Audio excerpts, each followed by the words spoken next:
everybody, Eddie V here, and you guys probably wondering why I have not made a YouTube video.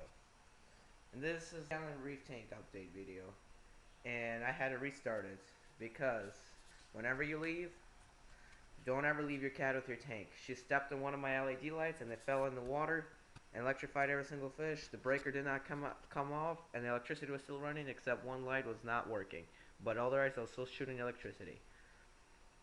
And that's the reason why I haven't made a YouTube video for a while.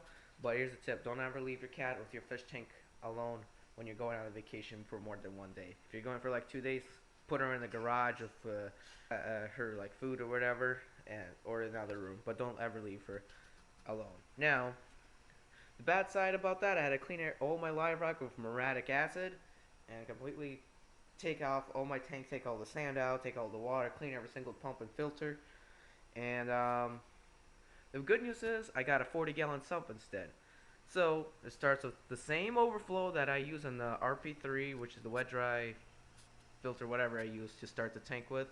It goes down into this box, which is the filter that I used in my earlier update videos. But if you look here, I got a rotor zip, a hole like that here. So basically the water goes through, it gets filtered with the floss, and it goes down to the activated carbon. It gets through ceramics and biobulbs, and after that it exits out. But then I also have I use the same protein skimmer here.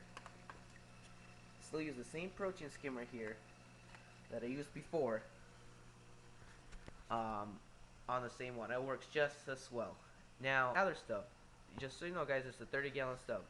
It has, I put a, this is probably the most simplest thing, I put the temperature gauge in the sump. I bought an extra protein skimmer right here that's working out right now. So far working very well. You can see the water is dirty there. And it's being operated by a pump, a vortex system in there, and a phosphate reactor with bio pellets. And controlled, it's being pumped in me by that pump. And then I have a heater there that heats up my tank with that, and I got a voltage remover right there. And I also got a UV sterilizer here hooked up with one of the smallest pumps and very slow water flowage, and it exits down in here because I'll tell you why. It does that because you get as slow water going through as possible to get a longer exposure to the UV. And I can tell you it's working. It's pumping to the big hoses. I can see water bubbles coming there right now. I can go see it's coming out. So you should be good. As long as the UV light is working, you're good. It doesn't really matter what pump you get, as long as it's the slowest as possible. It works. The UV light will kill everything. And then the return pump that I took me 3 wet dry filter, connected it there, and it's going back in there. I even labeled here, so if anything ever happens, I can easily disconnect what I need to be disconnected. I got like other wirings in the back of the tank exactly like that. Now I will put a fixture for these lights. The fish shop is making them right now, and I will hang them because they come with hanging racks. Right now, duct tape them so my cat will not ever move them out. Now, let's see what I got. Alright, I got like about, I'll say 50 pounds of live rock, which is sufficient enough so far. It's probably like 60 with all the lava rock and everything. This is one of the best aquascapes I ever made. I have a pair of Percula clownfish, the Ocellaris, and Azura dam. And I also got, I believe it's a green toadstool leather coral, which is really beautiful right now. And the good news about it is that it grows big, and I decided to have a soft coral reef tank because they're easy to take care of, and still also, and just so you know, where I bought those Percula or Ocellaris clownfish, they came from a tank which had an anemone before I bought them. So basically they had an anemone, but it was removed.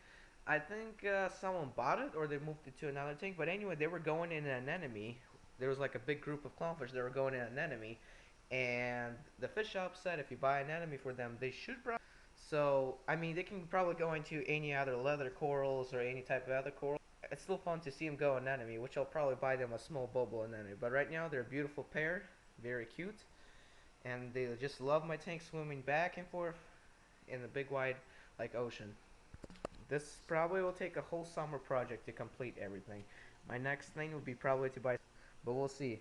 I also plan to put like polyps, the green star polyps, xena coral polyps, leather corals, mushroom corals, sea fans, and what else I'm going to put in there? Tree corals.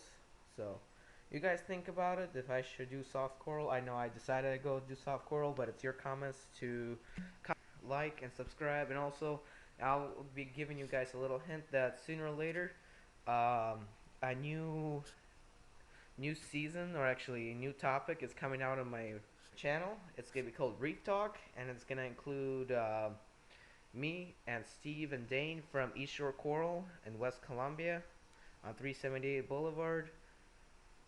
You can check them out at eastshorecoral.com. They have all their information listed about their corals. Mostly they sell coral. They don't sell like fish through online, but they sell corals online, and they have all their numbers and website. I mean, and address. Just check it out at eastshorecoral.com, and that new topic on my channel is gonna be called Reef Talk, and we're gonna be doing it probably at East Shore Coral. And I'm not sure when I'm gonna schedule the next Reef Talk, but I plan it's gonna be, I would say, this coming up Monday. So keep in touch. This is my latest Reef Tank update video. Peace out.